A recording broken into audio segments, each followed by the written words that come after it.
This next panel is going to be really looking at the question of why would you want to create a service center? And these, there's a lot that goes into it, as we're going to hear from the next four wonderful folks. And they are representatives from some of the first service centers that are happening here. So it's really exciting. So I want to invite our four panelists up to stage. And I will tell you who they are as they walk up. So we have Amanda Gao, who's the executive director at Bendable. We have Benjamin Brubaker, who's the founder and director of Subtle Winds. Kate Gillespie, who is the co-founder and director of behavioral health at Subtle Winds. And Dee Lafferty, who is a licensed service center owner, psilocybin facilitator at Inner Guidance Services. So I want to encourage you, again, to really listen for that why. They're going to be talking about their visions. They're going to be talking about the process of going from this dream and then making it a reality and all the things that change along the way and the heart that each one of these people have that has gone into the process of many hours of sweat and labor and I'm sure lots of tears into making these spaces that are now serving people. So we're going to start with Amanda, and we'll go from there. Okay. Hi. Thank you. So my name is Amanda Gao. I'm the executive director and co-founder of Bendable Therapy. We're located in Bend, Oregon. And one of the questions that was asked was, how did you first get interested in psilocybin or psychedelics? And I think that journey started when I was in college. Probably not a unique story. I don't know if anybody here ever was in their college dorm stairwell in an accidental therapy session on psychedelics, but that was me. But after that, I realized that there was really something to these little magic molecules, and it sent me on a path of lifelong learning, self-discovery and whatnot. Really appreciated my relationship with psychedelics over the years. In my previous career, I spent 15 years working as an executive director for various nonprofits, mostly serving youth and families, often working in high crisis and trauma areas. Before making the switch to Bendable, I worked for a national agency that was a blend of military and nonprofit working in domestic human trafficking, specifically with minor victims, and my caseload was for the very young. So when Measure 109 was percolating, I was pregnant with my daughter, and I knew I wasn't going back to my previous job. There was a lot of travel and a lot of trauma.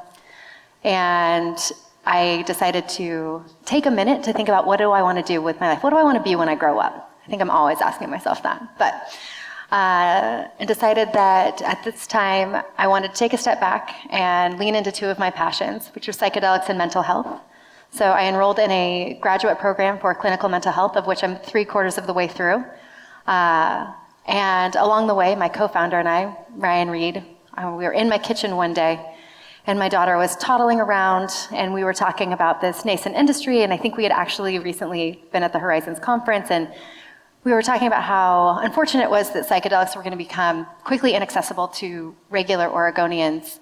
And he turned to me and said, but don't you think we could do something about that? And Bendable was born. Mm-hmm. So that started us on a path that I don't think either of us was fully prepared for, but it's been a wonderful and wild and magical ride of getting to do this work. I'm so humbled and honored to be a part of this organization and a part of this movement. So Bendable Therapy is a 501c3. We're a nonprofit that provides direct scholarships to those in financial need. We educate and navigate people to the appropriate care and programs, which includes psilocybin services, but is not limited to those.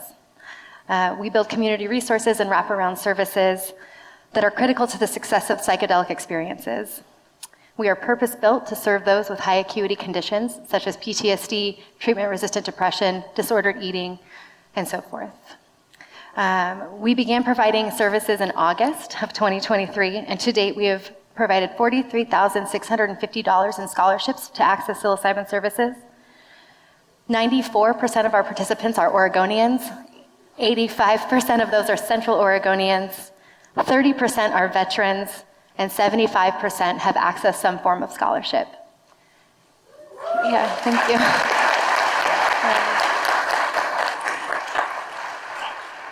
And I think is what makes me, I'm so thankful. There are many things that I am really good at, and there are many things that I am still learning.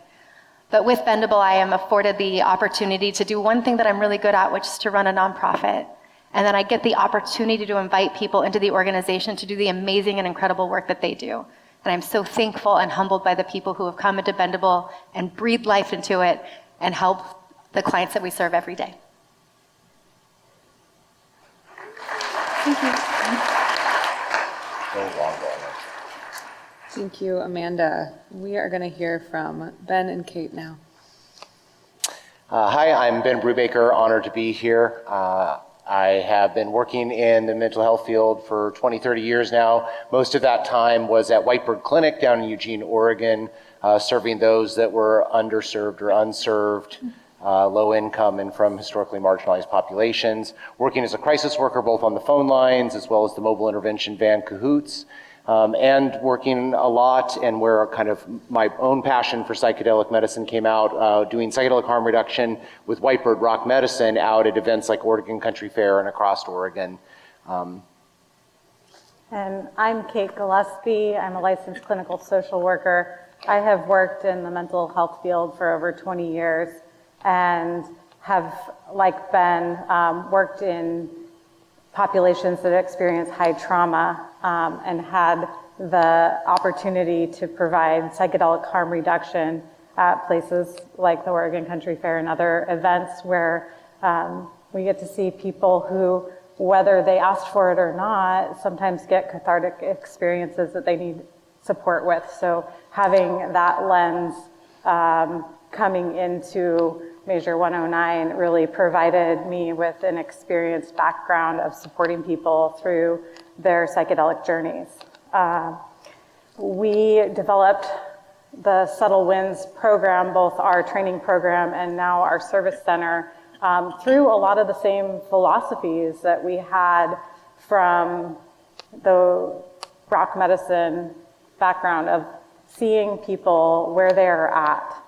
Allowing folks to have their own experience and be their own guides. Believing that people have lived their whole lives in their body, or hopefully mostly in their bodies. And we're just there to support the process that they're in that moment with the least intervention possible. Because that allows people to tap into their own inner wisdom and knowing. And so that's how we came to develop Subtle Winds. And we've done that with a collective group of folks who have a variety of backgrounds. Some people have high education. We have MDs, PhDs on our crew, but we also have people who just have high school diplomas and lived experiences. And then a few folks that have traditional plant medicine backgrounds. And so bringing all of those people together to provide a holistic care support for the endeavor or journey that they're embarking on. And so currently we are going to be opening the doors for the Subtle Winds Transformative Wellness Center, hopefully early next year. Our service center will feature 10 treatment rooms, including offices for therapists and other wellness practitioners, really trying to provide a diverse and kind of integrative wellness options for the individuals that we're serving. Our service center design centers equity and access. So we're looking at ways to utilize sliding scale so that we can do some high level treatments for those that can't afford that. That would also allow us then to do low cost, no cost options for community members requiring that, especially those that come from historically marginalized populations and communities. The focus will be on a wide variety of dosing and session offerings, really designed to meet people where they're at and again, empower the individual to be co-creators in their own healing journey. We don't think that this kind of work is or should be a one-size-fits-all kind of approach. We also are looking constantly, continuing to expand our network and community of healthcare providers, faculty, wellness practitioners across the healthcare continuum to provide supports both before and after care for the individuals that we're hoping to support and serve. And we really believe that a truly equitable and diverse psilocybin services ecosystem starts with the training and hiring of individuals from a wide spectrum of identity and cultural backgrounds. And so we have really dedicated over $100K in discounts to help support individuals that want to become facilitators in our community that may not otherwise be able to access the training without that additional support. And have appreciated the support of both Healing Advocacy Fund and the Sheri Eckert Foundation in providing scholarships to help even more folks be able to attend our program and prepare themselves to be facilitators. And probably looking forward, you know, we see the same bumps that we're going to hear about again and again: taxes, banking, insurance, these kinds of things. The one that really we are concerned about, though, is also that we lose the heart and the spirit of the medicine and of this work if we're not cautious. And one of the things we do to mitigate against that is to really look at our students, the passion they bring to the work they want to do, and to think really about the stories of the individuals that we can step in and support in their healing journey. Beautiful. Thank you both.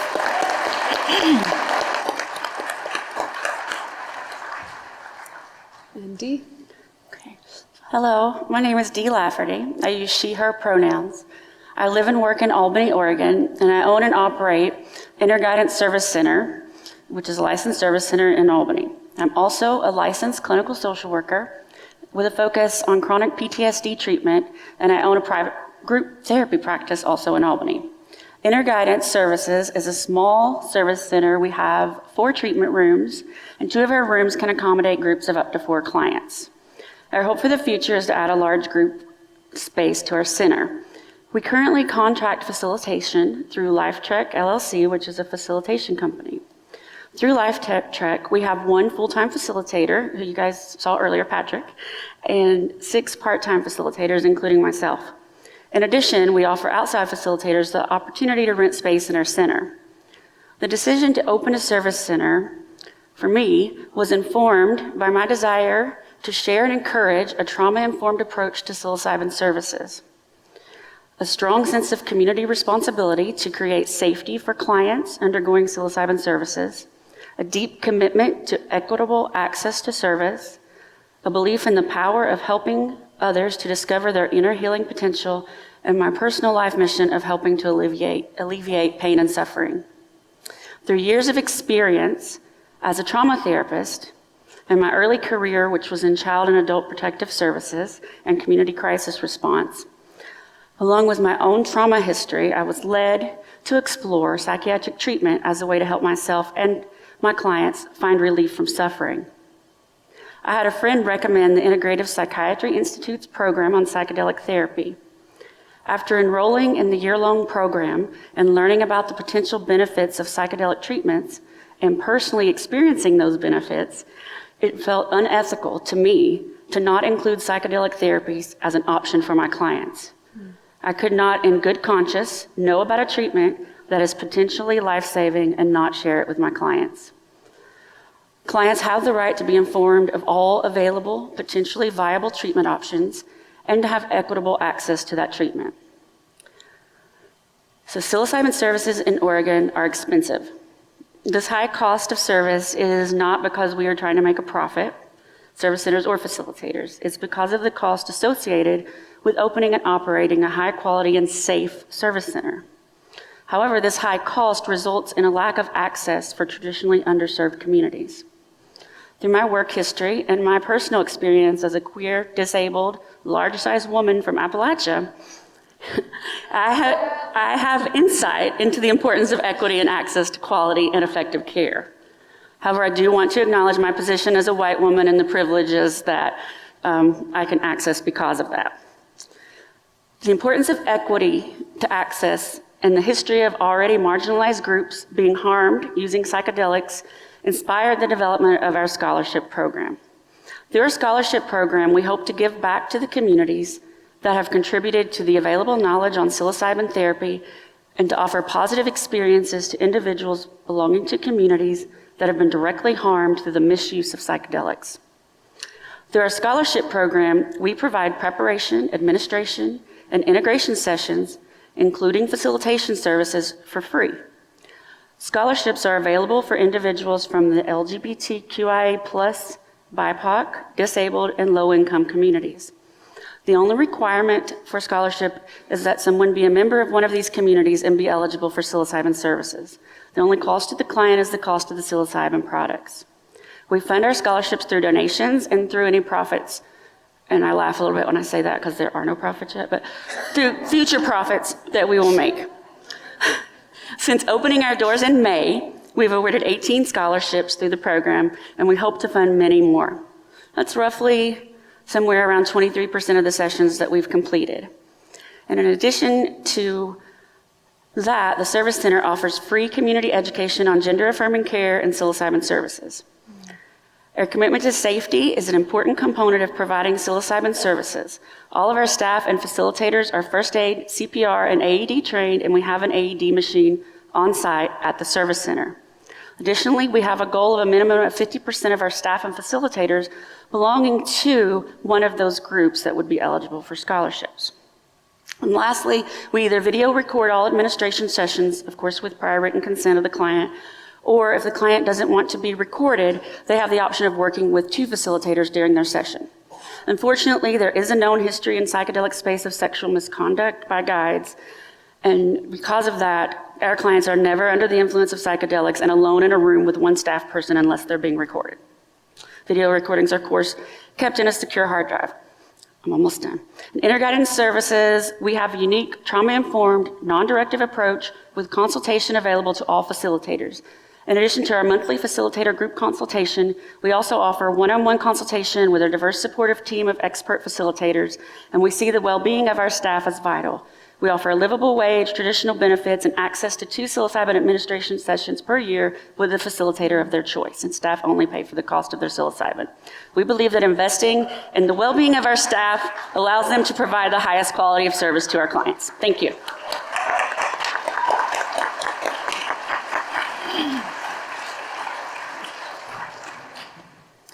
Thank you all. It was wonderful to hear more about your spaces.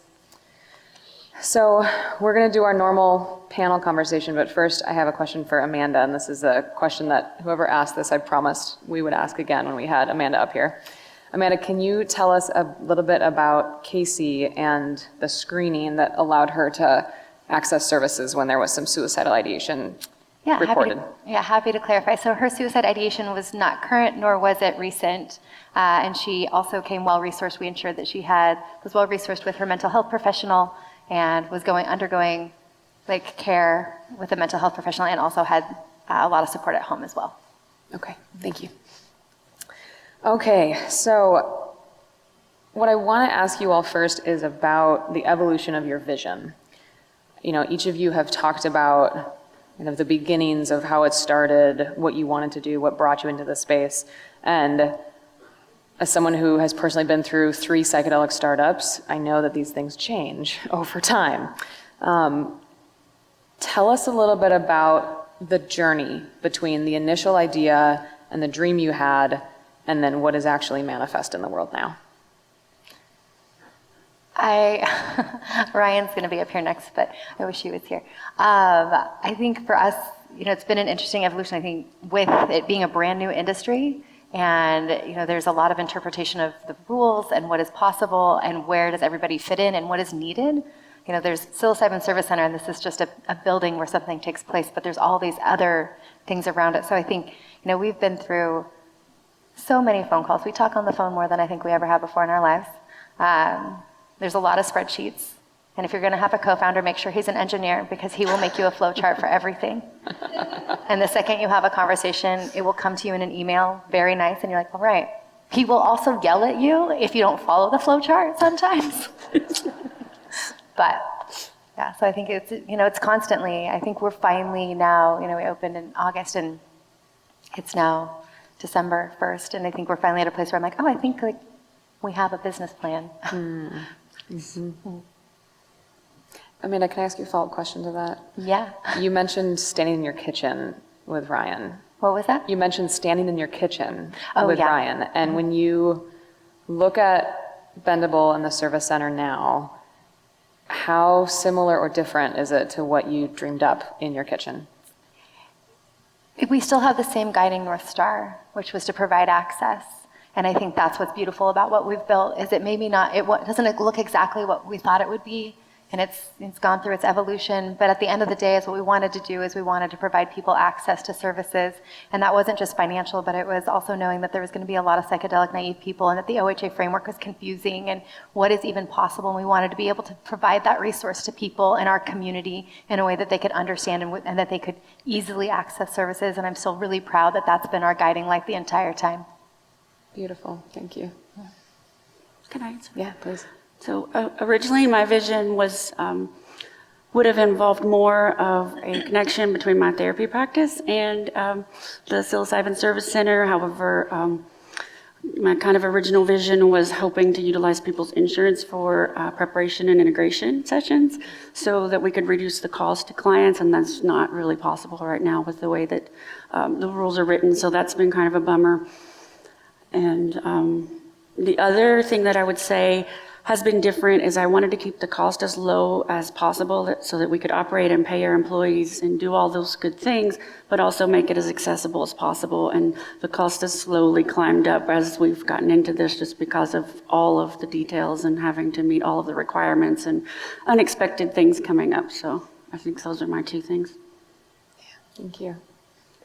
I think for us, I mean, of course, our original vision is the place is the thing, and seeing the healing power and the amplifying healing power of nature, and really looking for that, like, you know, beautiful external outside of town retreat property, which is not easy, one, to find in Oregon, nor were the zoning rules really favorable to really finding the perfect spot. Plus just accessibility, both for the individuals we're going to serve and ourselves, really needing to like see a more urban-based center as a starting point at least. Hoping still that others will create those kinds of things that are out here in this room so we can network with them and utilize those spaces. But that was definitely one of the major shifts. I don't know, Katie. Mm-hmm. Yeah, I think that is a big one of just coming to terms with, we just need a place to start and then go from there. And so really just seeing a pilot space as a starting point, and then hopefully, you know, if you build it, they will come. Yeah, please.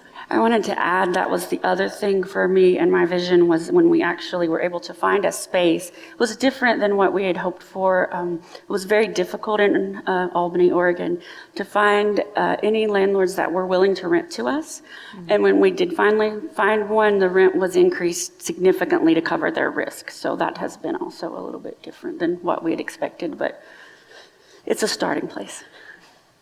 Yeah, and it's a really good segue into what I wanted to ask you next, which is in your process of manifesting the visions that you all had, there's a lot of regulations around service centers, and we heard about some of them earlier today.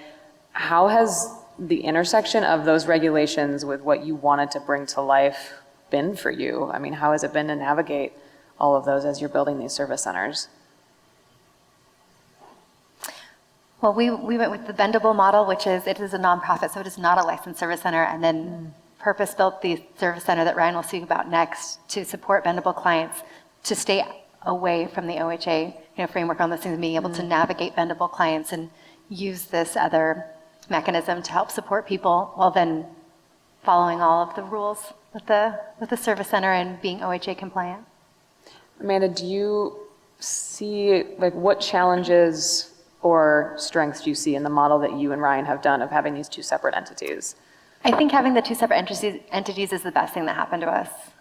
Truly, I think I'm so thankful that we separated the agencies and that they are standalone, separate organizations, because Bendable has had this flexibility to do some really cool things in this world, and not just with psychedelics. So, on a weekly basis, we navigate people to all sorts of different resources, whether that's ketamine clinics, psychedelic, psilocybin service centers, other therapists, EMDR, like all these different community resources that we've been able to build around this industry that are so important and critical. I'm really thankful that we're able to do that. Yeah, wonderful. I mean, I would just say that the zoning issues that we saw in particular are things just like it having to be on a more commercial piece of property, and especially if you're looking for something rural, that can be really challenging to find something that's rural commercial that works. Mm-hmm. Some question around agriculture, forestry zoning may be working in some places, but it's a little bit questionable. What was frustrating is that exists variances already within Lane County for bed and breakfast campgrounds, and even like a residential treatment kind of group home. I think we're kind of in between that, but it's another few years out, I think, for us to establish that variance, but definitely a direction we're working in.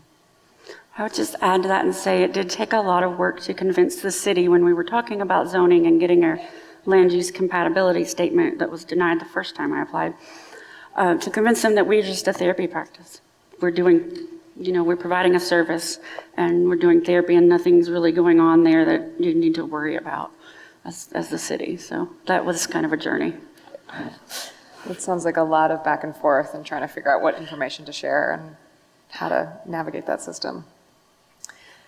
I think the silver lining to all of these things that have been really hard is having to get creative and get collaborative. We sent some of our students and faculty over to Bendable to do a practicum there. And so we are having to lean on one another as a community, and I think that's bringing us closer and stronger. That's wonderful to hear. When you were in the process of designing the service center, I'm thinking operations to the paint colors and the kind of fabric and the room setup, right? Like the whole arc of what it takes to design a space that's going to hold this process and hold people. What did it look like for you to hold the communities that you wanted to serve at the center of those decisions? And how do you see the community that you wanted to serve impacting the decisions that you made around design? I can answer. So designing the space itself was really challenging, and we tried to take a lot of things into consideration. Number one being safety for all of our clients and our staff. And then we also wanted to make sure that not only are we providing non-directive services, but the space is non-directive. Look, there are things there that people can look at and interact with, but it's not going to push them in any certain direction. And then the third thing that was really important to us is that we not participate in cultural appropriation and take things that don't belong to us and use those in the center. So those are kind of the things that we use to guide our process. Beautiful, thank you, Dee.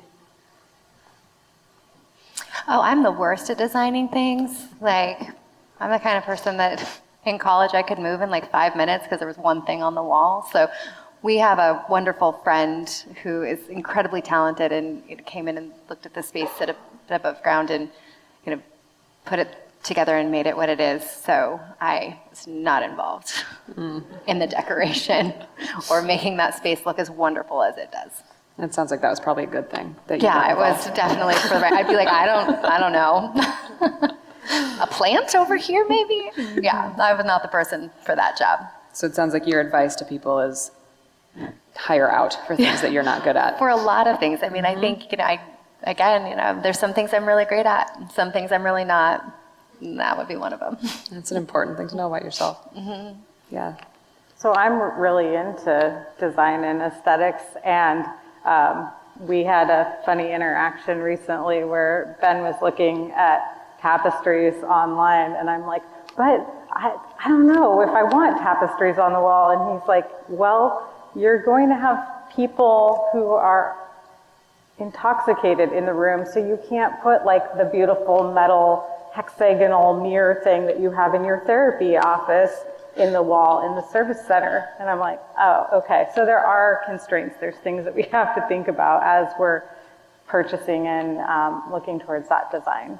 And making just the spaces, again, flexible. Our hope is to be able to also create a platform for all the wonderful students we've had through to also be able to come in and utilize the center, and they're going to have their own visions. And so being able to keep things simple enough that they can be easily changed a little bit, I think, is really important. I also think that soundscape is going to be really important in the center, and we're looking at ways to really create like soundscapes that are going to be easily accessible so that those can easily be so you can create a beautiful environment. I worry about somebody coming in for an experience and somebody having like their one little tiny Bluetooth speaker, and that's not the same as if you really create that soundscape within a space, and it's something we really are looking at as we're designing. Yeah, and there's a question that someone from the audience has asked kind of off of that I'm curious about everyone's perspective on, of that how do you balance being able to use sound and encourage people to express, balancing that with confidentiality. If you have multiple people having sessions at the same time in the same building, how are you navigating that? It's really challenging for us just because, again, our background is in rock medicine and we're in the middle of a festival that's loud and the soundscape isn't always our choice. We try to balance that with creating our own soundscapes internally to kind of like white noise or other kinds of more down-tempo music. And we're used to being in groups of people. Like we'll have a large downtown with sometimes several people in it in different places. It's difficult because we've just seen power in that. We've seen like the ability to deal with somebody who really needs to be maybe separated from the group, or at times somebody might need to leave a space because they need a little less stimulation. But we've also seen lots of times where that cross interactivity is actually part of the magic of what ends up happening. And that one person's breathing or sighing or oming can actually influence in positive ways somebody else's, even somebody's crying. And somebody hearing somebody else struggle can sometimes be cathartic in some other way. I think we could spend hundreds of thousands of dollars soundproofing rooms, and you're never going to ultimately completely soundproof rooms. You try to make accommodation and noise canceling headphones that can create white noise or music to change stuff for those individuals that really need it. But also understanding maybe there's something to that crossover that isn't the most horrible thing in the world. Yeah, and it sounds like there's also a degree of accepting the reality of the setting that we're in here. Of that if we're going to be in these service centers, there's going to be multiple people journeying at the same time. And I hear you speaking to this kind of more mystical question of like, how does that actually influence people's journeys of the collective that we're actually in here and doing this work together? So I think a lot of that we cover in preparation when we're talking to clients, and we learned this along the way, that we need to say there will be other people here in other rooms having journeys while you're doing this, and you may hear things. A train may go by outside. You may hear that. You may have to wait to go to the bathroom, and if you do, we'll wait with you. It's okay, because we have 4 treatment rooms. We have 1 bathroom, and actually making sure you cover all those things in preparation and giving the client time to ask questions about them seems to really work to make them comfortable in the space. Setting their expectations ahead of time Yes. and letting them know, here's what's going to happen. Typically that takes away it being an issue. Yes. Yeah. Amanda, did you have anything to add? I don't think so. I really appreciate what Ben said. I think a lot of that rings true for us as well. Ben, there was something else that you said that was connected to a question someone asked. And I know Subtle Winds, y'all are also a training program, correct? Okay. And the two of you are just a service center. Am I getting that right? Not just a service center, but, not a training program as well. The question was about apprenticeship and how we could create more space for apprenticeship. In the panels earlier, we had multiple people on stage saying, we need more training, we need more opportunities for mentorship and supervision and apprenticeship. Is that something that y'all are thinking about offering as part of the service center? What does that look like? Have you done it yet? Just talk to us about how that's rolling out for you. I mean, that's part of our current refocusing that we've been doing over the last year, is that we've really realized that our students were needing that, and we want to build that kind of community. And it's the space that Kate and I have been used to working in, of folks coming in as crisis workers and having a whole system of training, of slow exposure, and being able to work them up into a place of feeling more and more confident in doing the work, and having regular weekly debrief sessions to be able to really allow people to learn and cross-share and vent off and deal with whatever post-secondary trauma or shadow work might be coming up. And with all of that, we're like, we just need the center now. Like, that's the next step, because we need to be able to start building that part of the community in with actual regular practice. Yeah, I think we realize the same thing. We've been really lucky with the facilitators who facilitate for bendable clients. They're highly skilled and trained practitioners with very diverse and rich backgrounds, but come with extensive training outside of just their facilitator training, and many of them are mental health professionals as well. But recognizing that as we potentially bring on other people, like what does an apprenticeship program look like? How do we bring people in and train them on the bendable model, knowing specifically that we work with a clientele with a high mental health acuity. So we are working on that right now. Our lead facilitator, Josh, who saw in the video, is working on kind of what does that look like? What does it mean to get apprenticeship hours? What does it mean to work in this space? Because, I don't think that coming out of these training programs in 6 months with 40-hour practicum is enough. I mean, I joke, but I'm not joking. Like, I'm in the process, I'm about to graduate from Intertrack personally, and I'm like, well, I'm not qualified to work for Bendable, so and there's just no way I would allow myself to facilitate at this point. There's so much more work that needs to be done, and that is time. I mean, you think about going through, as I'm also in the middle of this clinical mental health degree, and I'm looking at practicing an internship coming up shortly, and knowing how much supervision I have to have, and thankfully get to have. I mean, I'm terrified right now to think about sitting with my first client, in that space. And then there's the 2,500 hours of supervision that comes after that. And this is just as important of a space. So I think taking it really seriously, I think people need to individually check in with themselves as well and be like, what else do you need? You best. So I think encouraging people who are going through programs as well to check in and look for those resources. And we, in this community, all of us here who are running education programs and nonprofits and service centers are all working together. And I do love this community for how collaborative it is. Being here is coming to a little summer camp and seeing friends, like, oh, hi, I haven't seen you except for on Zoom in so long. It's so great, but I think we're all working together to see what can we do best to support this, because we want everyone here for the most part. We're all helpers, we're all healers. We're here because we care. And we don't want to, have people have it. We want to give people the best possible experience. We want to have facilitators who are prepared, because it's also hard work on them. And then how do we care for those facilitators as well? Is another conversation I think that we're all having. So, care for the caregivers. So, we're working on it. Yeah, absolutely.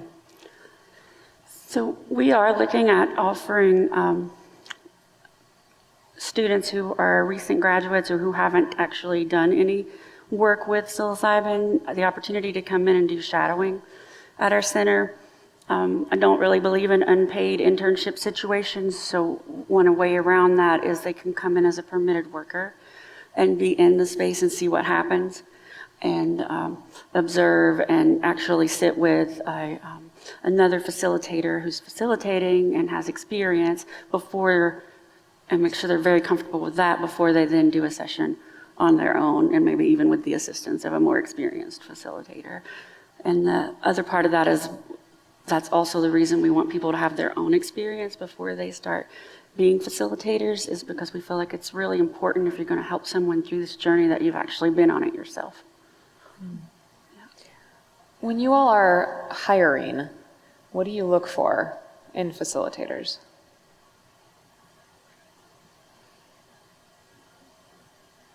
Diverse skill sets, representation matters. So, looking at who we're serving and then trying to, find facilitators that match that. And again, I was born and raised in Bend. This is my community. So I'm super thankful to continue to do the work that I do in that community. And so I have a strong connection to people. So we've been really lucky to just kind of know some facilitators, or they hear of us and have come to us and been like, hey. So we've been really fortunate to have such a talented group of people. If Josh met Ryan at an event at Pronghorn, and that happened. So we've just been lucky. It's a smaller community. We're tight-knit. I think we've been really lucky just to have really high-quality facilitators who have a breadth of experience, again, whether it be on the underground or as mental health practitioners themselves in crisis and trauma work and in different modalities. But yeah. Do how about you? Most of our facilitators, I think all of our facilitators, have kind of sought us out. And then it's kind of the situation where we meet and we share the same vision. And so it kind of has worked out. And we've got some great facilitators from lots of different previous careers. We have a couple of therapists, but we also have a nurse and a religious studies professor, and Patrick's a chemist. And we kind of all work together and share our knowledge with each other. And then the other piece is what she was just talking about, which is representation. We want to make sure that the people that you're coming in to see look like the people that we are serving, so that you can feel comfortable and safe in the environment. Yeah, wonderful. Qualities that I look for are people who have a strong sense of integrity, but also have intuition and the ability to pivot when needed and be creative and kind of think on their toes. And it's also the reason we started the training program, because then we got a very long screening and introduction program. That's good. When you all are looking at applications or meeting with people, do you want people to have had some kind of space holding experience previous to going through their training? Is that a requirement for you? Are you willing to be flexible about that? I mean, we're willing to be flexible about it and see our thing about lived experience. Like, yeah, we're looking for people that have great backgrounds in training and higher levels of education and things like that, experience in wellness practices, chiropractic, those kind of chiropractors, massage therapists, things like that, working with people. But we also look at holding space, and we've had people approach us that have done that on a more personal, friend, community building kind of level, and we see that counting. Our experience working on the crisis line was that sometimes, no offense to the letter holders in the room or up here, but sometimes the letters are helpful at the end of your name, and sometimes that isn't really indicative of your skill set, and that lived experience can be really valuable, and that can come from friends, family, your community and life experiences at times. I don't think it's necessary that someone have that experience prior to their training. One of our best facilitators, all of my facilitators are amazing, but Patrick, who was up here earlier, he has no prior background in anything related to holding space for any reason, and he is amazing. Mm-hmm. So I think it is something that can be learned. Mm-hmm. And with that is having the supervision and the container of supporting people who don't have the clinical background, because there are risks if people aren't aware of things like conflict of interest and confidentiality and boundaries. Which is why I think consultation is so important. Yeah. Yeah. I think I agree with you that consultation is just so critical. We can't do this work alone. Yeah. So in our last, we're going to go a minute over, in our last minute, quickly, if there's anyone in the crowd that thinks they want to start a service center, what would you say to them? The 100 pages, the 100 pages of the OARs and Oregon Health Authority guidelines and rules is a long, boring read. Get your highlighter out, print it out, do it. Understanding that document and seeing the ins and outs. And also, if you haven't read the webcomic that OHA has worked with Audra, who's a wonderful graphic artist, it's really the Cliff Notes version to at least get you started. I would say don't do it alone. Like, don't do facilitation alone, and don't do building a service center alone. Like, rely on your other folks. Yeah, I completely agree. And I think, if you can, I'll say it again, get yourself an engineer. Who's really good at complicated regulatory markets. If you don't want to read that whole page, let's say you're in grad school and you don't have time to read the OHA rules, get yourself an engineer. It's the best one. You can't have mine, though. I would say, however much money you think you need double that or more. Probably should do, yeah. Be ready for unexpected things to come up and be flexible. So we're all learning as we go. Yeah, and be really, don't hold too tightly to one vision. Hold it gently and loosely, and know that it will adapt and evolve, and pick a guiding North Star, whatever that might be, and focus on that, but be willing to let the other things change and evolve as they need to. And I would also say, even though it's really difficult, don't give up, because it is extremely rewarding. Yeah, it really is. Well, thank you all so much for being here with us and sharing your vision and your work, and thank you for doing the work you're doing.